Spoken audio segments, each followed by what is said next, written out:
ರಾಜ್ಯ ಕಾಂಗ್ರೆಸ್ನಲ್ಲಿ ನಡೆಯುತ್ತಿರುವಂತಹ ಕುರ್ಚಿ ಕದನ ಕ್ಲೈಮ್ಯಾಕ್ಸ್ ಹಂತಕ್ಕೆ ಬಂದು ನಿಂತಿದೆ. ನಾಯಕತ್ವ ಬಿಕ್ಕಟ್ಟು ಬಗೆಹರಿಸೋಕೆ ಹೈಕಮಾಂಡ್ ನಾಯಕರು ದೆಹಲಿಗೆ ಬರುವಂತೆ ಸಿಎಂ ಡಿಸಿಎಂ ಇಬ್ಬರಿಗೂ ಆಹ್ವಾನ ಕೊಟ್ಟಿದ್ದಾರೆ. ದೆಹಲಿಗೆ ಬರುವ ಮೊದಲು ಇಬ್ಬರು ಮುಖಾಮುಖಿ ಕೂತು ಮಾತನಾಡಿಕೊಂಡು ಬನ್ನಿ ಅಂತಾನೂ ಸೂಚನೆ ಕೊಟ್ಟಿದ್ದಾರೆ. ಈ ಬಗ್ಗೆ ಖುದ್ದು ಮುಖ್ಯಮಂತ್ರಿ ಸಿದ್ದರಾಮಯ್ಯನವರೇ ಮಾಹಿತಿಯನ್ನು ಕೊಟ್ಟಿರುವಂತದ್ದು. ಹೈಕಮಾಂಡ್ನವರು ನನಗೂ ಡಿಕೆ ಶಿವಕುಮಾರ್ ಇಬ್ಬರಿಗೂ ಕಾಲ್ ಮಾಡಿದ್ರು. ನಾನು ಡಿಕೆ ಶಿವಕುಮಾರ್ಗೆ ಫೋನ್ ಮಾಡಿ ಬೆಳಗ್ಗೆ 9:30 ಸುಮಾರಿಗೆ ಬ್ರೇಕ್ಫಾಸ್ಟ್ಗೆ ಬರುವಂತೆ ಹೇಳಿದ್ದೀನಿ. ಇಬ್ಬರು ಕುಳಿತು ಮಾತನಾಡಿ ಒಂದು ತೀರ್ಮಾನಕ್ಕೆ ಬರ್ತೀವಿ. ನಂತರ ಹೈಕಮಾಂಡ್ ನಾಯಕರು ಹೇಳಿದಂತೆ ನಾನು ಕೇಳ್ತೀನಿ. ನನ್ನ ಸ್ಟ್ಯಾಂಡ್ನಲ್ಲಿ ಯಾವುದೇ ಬದಲಾವಣೆ ಇಲ್ಲ ಅಂತ ಹೇಳಿದ್ದಾರೆ. ಹೈಕಮಾಂಡ್ ನಾಯಕರು ಸಿಎಂ ಡಿಸಿಎಂಗೆ ದೆಹಲಿಗೆ ಬುಲಾವ್ ಕೊಟ್ಟಿದ್ದಾರೆ. ಈ ಮಧ್ಯೆ ಮತ್ತೊಮ್ಮೆ ಯತೀಂದ್ರ ಸಿದ್ದರಾಮಯ್ಯ ತಮ್ಮ ತಂದೆ ಪರ ಬ್ಯಾಟಿಂಗ್ ಮಾಡಿದ್ದಾರೆ. ಮಂಡ್ಯದ ಸಮಾರಂಭವೊಂದರಲ್ಲಿ ಮಾತನಾಡಿರುವಂತಹ ಯತೀಂದ್ರ, ಸಮುದಾಯ ಉದ್ಧಾರ ಮಾಡೋರ ಹಿಂದೆ ನಿಂತು ನಾವು ಬೆಂಬಲಿಸಬೇಕು. ಹಿಂದುಳಿದ ವರ್ಗದವರು ಸಣ್ಣ ತಪ್ಪು ಮಾಡಿದ್ರೆ ದೊಡ್ಡದಾಗಿ ಬಿಂಬಿಸ್ತಾರೆ. ಅಧಿಕಾರದಿಂದ ಕೆಳಗಿಳಿಸುವ ಯತ್ನವನ್ನ ಮಾಡ್ತಾರೆ. ಇಲ್ಲದ ಹಗರಣಗಳನ್ನ ಸೃಷ್ಟಿ ಮಾಡ್ತಾರೆ. ಇದಕ್ಕಾಗಿ ರಾಜಕೀಯ ಶಕ್ತಿ ಉಳಿಸೋ ಕೆಲಸ ಮಾಡಬೇಕು ಅಂತ ಹೇಳಿಕೆಯನ್ನ ಕೊಟ್ಟಿದ್ದಾರೆ.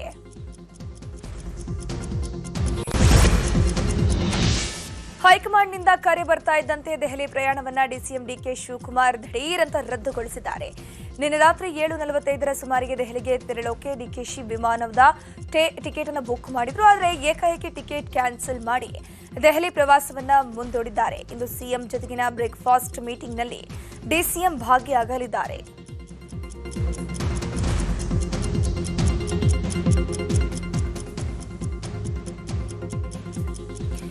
ಇಂದು ಮತ್ತು ನಾಳೆ ಹೈಕಮಾಂಡ್ ಮಟ್ಟದಲ್ಲಿ ಮಹತ್ವದ ಸಭೆ ನಡೆಯಲಿದೆ. ಇದೇ ಸಭೆಯಲ್ಲಿ ರಾಜ್ಯದ ಪವರ್ ಶೇರಿಂಗ್ ಗೊಂದಲದ ಬಗ್ಗೆ ಚರ್ಚೆ ನಡೆಯುವ ಸಾಧ್ಯತೆ ಇದೆ.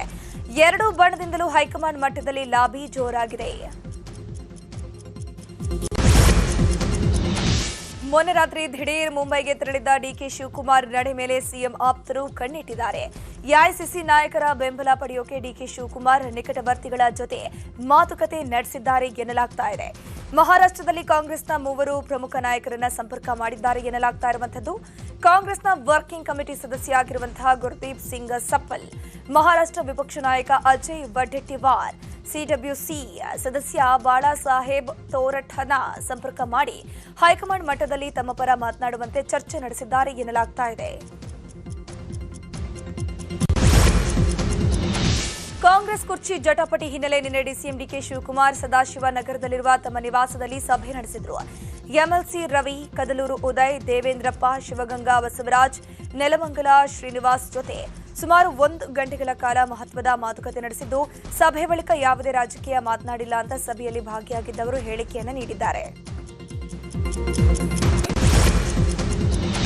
ಸಚಿವ ಕೆಎಚ್ ಮುನಿಯಪ್ಪ ನಿವಾಸಕ್ಕೆ ಬಿಕೆ ಹರಿಪ್ರಸಾದ್ ಭೇಟಿ ನೀಡಿದ್ರು. ಸಿಎಂ ಬಣದಿಂದ ಅಂತರ ಕಾಯ್ದುಕೊಂಡಿರುವಂತಹ ಮುನಿಯಪ್ಪ ಜೊತೆ ಬಿಕೆ ಹರಿಪ್ರಸಾದ್ ಮಾತುಕತೆ ನಡೆಸಿದ್ದಾರೆ. ಈ ಹಂತದಲ್ಲಿ ಅಹಿಂದ ನಾಯಕರು ಒಗ್ಗೂಡಬೇಕು. ಸಿದ್ದರಾಮಯ್ಯ ಬದಲಾವಣೆ ಮಾಡದಂತೆ ಹೈಕಮಾಂಡ್ಗೆ ಒತ್ತಡವನ್ನ ಹೇರಬೇಕು. ಈ ನಿಟ್ಟಿನಲ್ಲಿ ಸಚಿವ ನಿಯೋಗದೊಂದಿಗೆ ನೀವು ದೆಹಲಿಗೆ ತೆರಳಬೇಕು ಅಂತ ಮುನಿಯಪ್ಪಗೆ ಬಿಕೆ ಹರಿಪ್ರಸಾದ್ ಮನವಿಯನ್ನ ಮಾಡಿಕೊಂಡಿದ್ದಾರೆ ಎನ್ನಲಾಗ್ತಾ ಇದೆ. ಅಧಿಕಾರ ಹಸ್ತಾಂತರ ಗೊಂದಲದ ಬಗ್ಗೆ ಮಾತನಾಡಿದ ಸಚಿವ ಕೆಎಚ್ ಮುನಿಯಪ್ಪ, ಹೈಕಮಾಂಡ್ ಇಬ್ಬರನ್ನ ಕರೆದು ಗೊಂದಲ ಬಗೆಹರಿಸಬೇಕು. ಬೇಕಿದ್ರೆ ನಮ್ಮ ಸಲಹೆ ಕೂಡ ಕೊಡ್ತೀವಿ ಅಂತ ಹೇಳಿದ್ರು.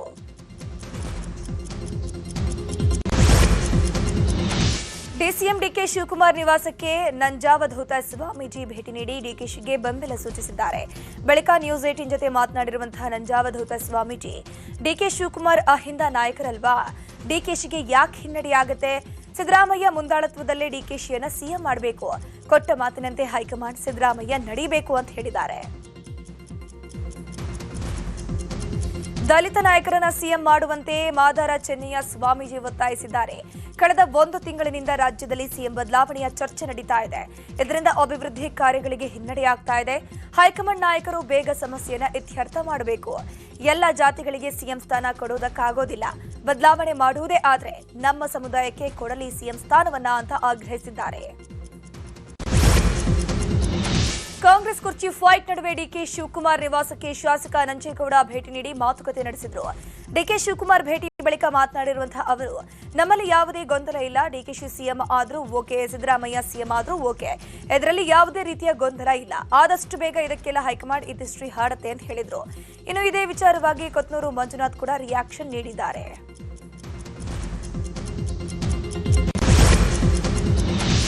ರಾಜ್ಯ ಕಾಂಗ್ರೆಸ್ನಲ್ಲಿ ಕುರ್ಚಿ ಫೈಟ್ ಹಿನ್ನೆಲೆ ಸಿಎಂ ಸಿದ್ದರಾಮಯ್ಯ ಪರ ಕುರುಬ ಸಮುದಾಯದ ಮುಖಂಡರು ನಿಂತಿದ್ದಾರೆ.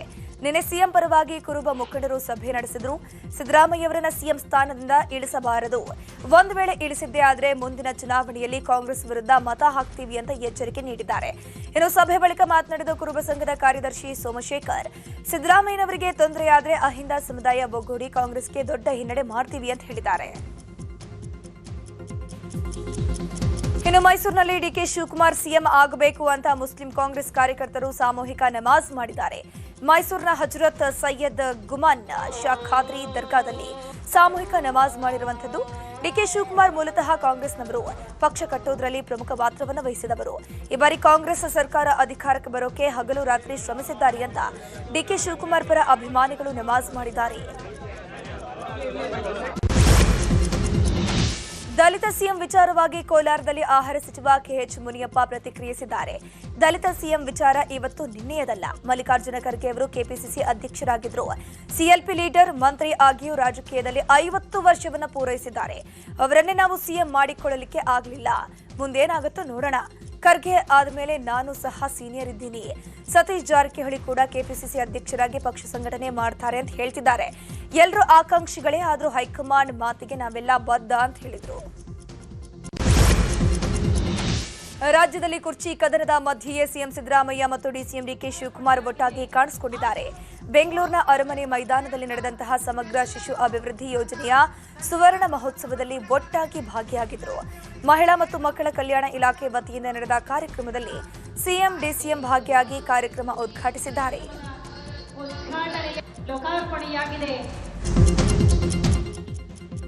ಇನ್ನು ಈ ವೇಳೆ ಡಿಸಿಎಂ ಡಿಕೆ ಶಿವಕುಮಾರ್ ತ್ಯಾಗದ ಬಗ್ಗೆ ಮಾರ್ಮಿಕವಾಗಿ ಮಾತುಗಳನ್ನಾಡಿದ್ದಾರೆ. ಈ ಮಾತುಗಳು ಸಿಎಂಗೆ ಟಾಂಗ್ ಕೊಟ್ಟಂತಿತ್ತು. ಕಾಂಗ್ರೆಸ್ ಕುರ್ಚಿ ಕದನದ ಬಗ್ಗೆ ಬೆಳಗಾವಿಯಲ್ಲಿ ಮಾತನಾಡಿದ ಸಂಸದ ಜಗದೀಶ್ ಶೆಟ್ಟರ್, ಸಿಎಂ ಡಿಸಿಎಂ ನಡುವೆ ಕುರ್ಚಿ ಹಗ್ಗಜಗಾಟ ನಡೀತಾ ಇದೆ. ಈಗ ನೇರ ಫೈಟ್ ಆರಂಭ ಆಗಿದೆ. ಟ್ವಿಟರ್ ಮೂಲಕವೂ ಫೈಟ್ ನಡೀತಾ ಇದೆ. ಸಿಎಂ ಹೋದಲ್ಲಿ ಡಿಕೆ ಬರಲ್ಲ, ಡಿಕೆ ಬಂದಲ್ಲಿ ಸಿಎಂ ಹೋಗಲ್ಲ. ರಾಜ್ಯದಲ್ಲಿ ಅಭಿವೃದ್ಧಿ ಸಂಪೂರ್ಣವಾಗಿ ನಿಂತು ಹೋಗಿದೆ ಅಂತ ವ್ಯಂಗ್ಯವಾಡಿದ್ದಾರೆ. ಕಾಂಗ್ರೆಸ್ನಲ್ಲಿನ ಕುರ್ಚಿ ಕದನದ ವಿಚಾರವಾಗಿ ಮಾಜಿ ಸಿಎಂ ಬಸವರಾಜ ಬೊಮ್ಮಾಯಿ ಹೊಸ ಬಾಂಬ್ ಅನ್ನು ಸಿಡಿಸಿದ್ದಾರೆ. ಹಾವೇರಿಯಲ್ಲಿ ಮಾತನಾಡಿರುವಂತಹ ಅವರು, ಇಬ್ಬರು ನಾಯಕರು ಕೂಡ ಪ್ರತಿಷ್ಠೆಯನ್ನ ಕೈಗೆತ್ತಿಕೊಂಡಿದ್ದಾರೆ. ಎರಡು ಕುದುರೆ ಜೊತೆಗೆ ಇನ್ನೊಂದು ಕುದುರೆ ರೇಸ್ಗೆ ಬಂದರೂ ಅಚ್ಚರಿ ಇಲ್ಲ. ಮುಂದೆ ರಾಜಕೀಯದಲ್ಲಿ ಅಲ್ಲೋಲ ಕಲ್ಲೋಲವೇ ಸೃಷ್ಟಿಯಾಗೋ ಸಾಧ್ಯತೆ ಇದೆ. ಮುಂದಿನ ದಿನಗಳಲ್ಲಿ ಏನ್ ಬೇಕಾದರೂ ಆಗಬಹುದು ಅಂತ ಹೇಳಿದ್ದಾರೆ. ಕಾಂಗ್ರೆಸ್ನಲ್ಲಿನ ಕುರ್ಚಿ ಕಿತ್ತಾಟದ ನಡುವೆ ಎನ್ಡಿಎ ನಾಯಕರು ಇಂದು ಮಹತ್ವದ ಸಭೆ ನಡೆಸಲಿದ್ದಾರೆ. ಬೆಂಗಳೂರಿನ ಖಾಸಗಿ ಹೋಟೆಲ್ನಲ್ಲಿ ಬೆಳಗ್ಗೆ 10ಕ್ಕೆ ಕೇಂದ್ರ ಸಚಿವ ಎಚ್ ಡಿ ಕುಮಾರಸ್ವಾಮಿ, ವಿರೋಧ ಪಕ್ಷದ ನಾಯಕ ಆರ್ ಅಶೋಕ್ ನೇತೃತ್ವದಲ್ಲಿ ಒಂದು ಸಭೆ ನಡೆಯಲಿದೆ.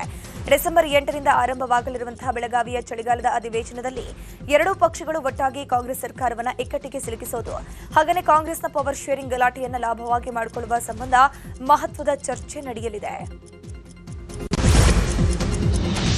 ಖಾಸಗಿ ಕನ್ನಡ ರಾಜ್ಯೋತ್ಸವ ಕಾರ್ಯಕ್ರಮದಲ್ಲಿ ಹಿಂದೂ ಸಂಘಟನೆಯ ಕಾರ್ಯಕರ್ತ ಪುನೀತ್ ಕೆರೆಹಳ್ಳಿಗೆ ನ್ಯಾಯಮೂರ್ತಿ ಸಂತೋಷ್ ಹೆಗ್ಡೆ ಅವರು ಸನ್ಮಾನ ಮಾಡಿರುವ ವಿಚಾರ ಇದೀಗ ವಿವಾದಕ್ಕೆ ತಿರುಗಿದೆ. ಇದು ವಿವಾದ ಆಗ್ತಿದ್ದಂತೆ ನಿವೃತ್ತ ನ್ಯಾಯಮೂರ್ತಿ ವಿಷಾದ ವ್ಯಕ್ತಪಡಿಸಿದ್ದಾರೆ. ನ್ಯೂಸ್ 18 ಜೊತೆ ಮಾತನಾಡಿರುವಂತಹ ಅವರು, ಕಾರ್ಯಕ್ರಮದಲ್ಲಿ ಯಾರಿಗೆ ಪ್ರಶಸ್ತಿ ಅಂತ ನನಗೆ ತಿಳಿಸಿರಲಿಲ್ಲ. ಅರ್ಥಪೂರ್ಣ ಕಾರ್ಯಕ್ರಮ ಅಂತ ಹೋಗಿದೆ, ಆದರೆ ತಪ್ಪಾಗಿದೆ. ಅದಕ್ಕೆ ನಾನು ವಿಷಾದ ವ್ಯಕ್ತಪಡಿಸ್ತೀನಿ. ಮುಂದೆ ಯಾವ ಪ್ರಶಸ್ತಿ ಪ್ರದಾನಕ್ಕೂ ಹೋಗಲ್ಲ ಅಂತ ವಿವಾದಕ್ಕೆ ತೆರೆ ಎಳೆದಿದ್ದಾರೆ. ಪ್ರವಾಸಿಗರ ಜೀಪ್ ಮೇಲೆ ಕಾಡಾನೆಯೊಂದು.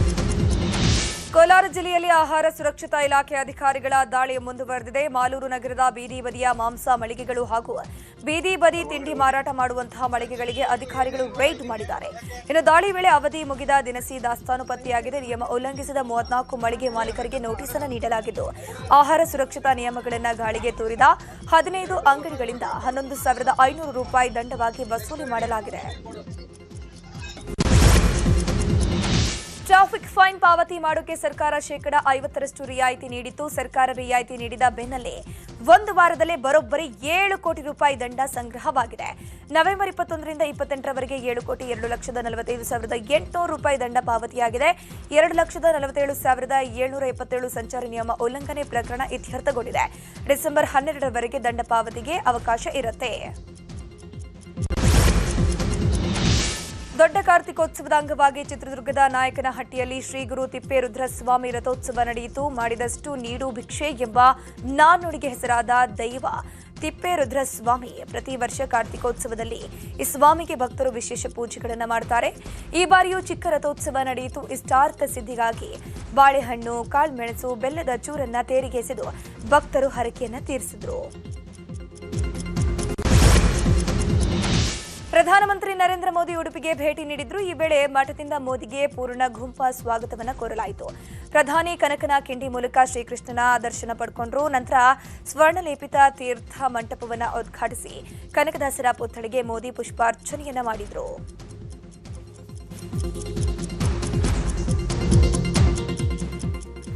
ಇನ್ನು ಕೃಷ್ಣ ಮಠದಲ್ಲಿ ಮುಖ್ಯ ಪ್ರಾಣ ದೇವರು ಹಾಗೂ ಗರುಡ ದೇವರ ದರ್ಶನವನ್ನು ಪಡೆದರು. ಆ ಬಳಿಕ ಆಚಾರ್ಯ ಮಾಧವರ ಪೀಠ, ಸರ್ವಜ್ಞ ಪೀಠ ವೀಕ್ಷಣೆ ಮಾಡಿದ್ರು. ಮಾಧ್ವ ಸಂಪ್ರದಾಯದಂತೆ ಅಂಗಾರಕ ಅಕ್ಷತೆಯನ್ನ ಪ್ರಧಾನಿ ಮೋದಿಗೆ ಶ್ರೀಗಳು ಇರಿಸಿದ್ರು. ಮಠದಿಂದ ಗೀತಾ ಮಂದಿರಕ್ಕೆ ತೆರಳಿದ ಮೋದಿ ಅಲ್ಲಿ ನೂತನ ಅನಂತ ಪದ್ಮನಾಭ ದೇವರ ಪ್ರತಿಮೆಯನ್ನ ಅನಾವರಣಗೊಳಿಸಿದ್ರು. ಬಳಿಕ ಲಕ್ಷಕಂಠ ಗೀತಾ ಪಾರಾಯಣ ಕಾರ್ಯಕ್ರಮದಲ್ಲಿ ಪ್ರಧಾನಿ ಮೋದಿ ಭಾಗಿಯಾಗಿದ್ರು. ಉಡುಪಿಯ ಕೃಷ್ಣ ಮಠದಲ್ಲಿ ನಡೆದ ಕಾರ್ಯಕ್ರಮ ಮುಗಿಸಿ ಪ್ರಧಾನಿ ನರೇಂದ್ರ ಮೋದಿ ಗೋವಾಗೆ ತೆರಳಿದರು. ಗೋವಾದಲ್ಲಿ ಪರ್ತಗಾಳಿ ಮಠದ ಕಾರ್ಯಕ್ರಮದಲ್ಲಿ ಭಾಗಿಯಾಗಿ 77 ಅಡಿ ಎತ್ತರದ ಶ್ರೀರಾಮನ ಕಂಚಿನ ಪ್ರತಿಮೆಯನ್ನು ಅನಾವರಣಗೊಳಿಸಿದರು. ದಕ್ಷಿಣ ಭಾರತ ರಾಜ್ಯಗಳಿಗೆ ಮತ್ತೊಂದು ಚಂಡಮಾರುತ ಕಂಟಕ ಎದುರಾಗಿದೆ. ಬಂಗಾಳ ಕೊಲ್ಲಿಯಲ್ಲಿ ದಿತ್ವಾ ಹೆಸರಿನ ಚಂಡಮಾರುತ ಅಬ್ಬರಿಸ್ತಾ ಇದ್ದು ಇಂದು ಅಥವಾ ನಾಳೆ ತಮಿಳುನಾಡು, ಪುದುಚೇರಿ, ಆಂಧ್ರದ ಕರಾವಳಿಗೆ ಅಪ್ಪಳಿಸಲಿದೆ. ಇದರ ಪರಿಣಾಮ ಡಿಸೆಂಬರ್ 1ರಿಂದ 4 ದಿನ ಕರ್ನಾಟಕ, ಆಂಧ್ರ, ತಮಿಳುನಾಡಿನಲ್ಲಿ ಭಾರೀ ಮಳೆಯ ಸಾಧ್ಯತೆ ಇದೆ ಅಂತ ಹವಾಮಾನ ಇಲಾಖೆ ಮಾಹಿತಿಯನ್ನು ಕೊಟ್ಟಿದೆ. ಶ್ರೀಲಂಕಾದಲ್ಲಿ ದಿತ್ವಾ ಸೈಕ್ಲೋನ್ ಅಬ್ಬರ ಜೋರಾಗಿದ್ದು ಭಾರೀ ಮಳೆಯಾಗ್ತಿದೆ. ಭಾರೀ ಮಳೆಯಿಂದ ಪ್ರವಾಹದ ಸ್ಥಿತಿ ನಿರ್ಮಾಣವಾಗಿದ್ದು 56ಕ್ಕೂ ಹೆಚ್ಚು ಜನ ಸಾವನ್ನಪ್ಪಿದ್ದಾರೆ. ಕೆಲವೆಡೆ ನದಿಗಳು ಉಕ್ಕಿ ಹರಿತಾ ಇದ್ದು ದೃಶ್ಯ ಭಯಾನಕವಾಗಿದೆ. ಭೀಕರ ಪ್ರವಾಹದಿಂದ ಊರುಗಳು ಮುಳುಗಡೆಯಾಗಿದ್ದು ಜನ ಕಂಗಾಲಾಗಿ ಹೋಗಿದ್ದಾರೆ.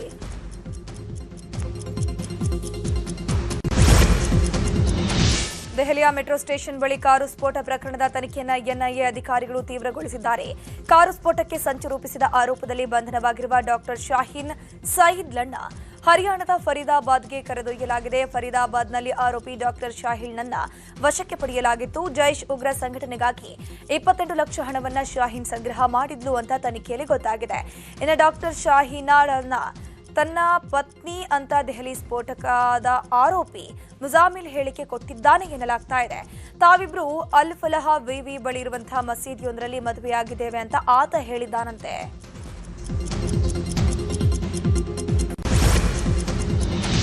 ಭಾರತೀಯ ಸೇನೆಯ ಆಪರೇಷನ್ ಸಿಂಧೂರ್ ಕಾರ್ಯಾಚರಣೆ ದೇಶದ ಒಂದು ಮಹತ್ವದ ಮೈಲಿಗಲ್ಲು ಅಂತ ರಾಷ್ಟ್ರಪತಿ ದ್ರೌಪದಿ ಮುರ್ಮು ಬಣ್ಣಿಸಿದ್ದಾರೆ. ದೆಹಲಿಯಲ್ಲಿ ನಡೆದ 3ನೇ ಆವೃತ್ತಿಯ ಚಾಣಕ್ಯ ರಕ್ಷಣಾ ಸಂವಾದ ಕಾರ್ಯಕ್ರಮ ಉದ್ಘಾಟಿಸಿ ಮಾತನಾಡಿರುವಂತಹ ಮುರ್ಮು, ಆಪರೇಷನ್ ಸಿಂಧೂರ್ ಕಾರ್ಯಾಚರಣೆಯು ಭಾರತದ ಮಿಲಿಟರಿ ಸಾಮರ್ಥ್ಯವನ್ನ ಮಾತ್ರವಲ್ಲದೆ ಶಾಂತಿಯನ್ನ ಸ್ಥಾಪಿಸುವ ನಿಟ್ಟಿನಲ್ಲಿ ದೇಶದ ದೃಢ ನಿರ್ಧಾರವನ್ನ ಜಗತ್ತಿಗೆ ತೋರಿಸಿಕೊಟ್ಟಿದೆ ಅಂತ ಅವರು ಹೇಳಿದ್ದಾರೆ.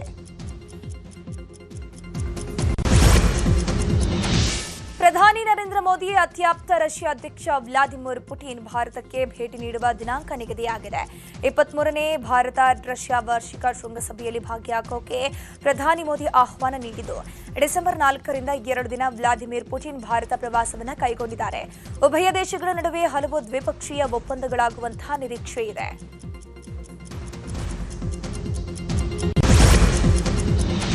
ಹಾಂಗ್ಕಾಂಗ್ನಲ್ಲಿ ನಿರ್ಮಾಣ ಹಂತದ ಅಪಾರ್ಟ್ಮೆಂಟ್ನಲ್ಲಿ ಸಂಭವಿಸಿದ ಭೀಕರ ಬೆಂಕಿ ದುರಂತದಲ್ಲಿ ಮೃತಪಟ್ಟವರ ಸಂಖ್ಯೆ 128ಕ್ಕೆ ಏರಿಕೆಯಾಗಿದೆ. ಅವಶೇಷಗಳ ಅಡಿಯಲ್ಲಿ 200ಕ್ಕೂ ಹೆಚ್ಚು ಮಂದಿ ಸಿಕ್ಕಾಕೊಂಡಿರುವ ಶಂಕೆ ವ್ಯಕ್ತವಾಗಿದ್ದು ಸಾವಿನ ಸಂಖ್ಯೆ ದಿನೇ ದಿನೇ ಜಾಸ್ತಿಯಾಗುವ ಸಾಧ್ಯತೆ ಇದೆ.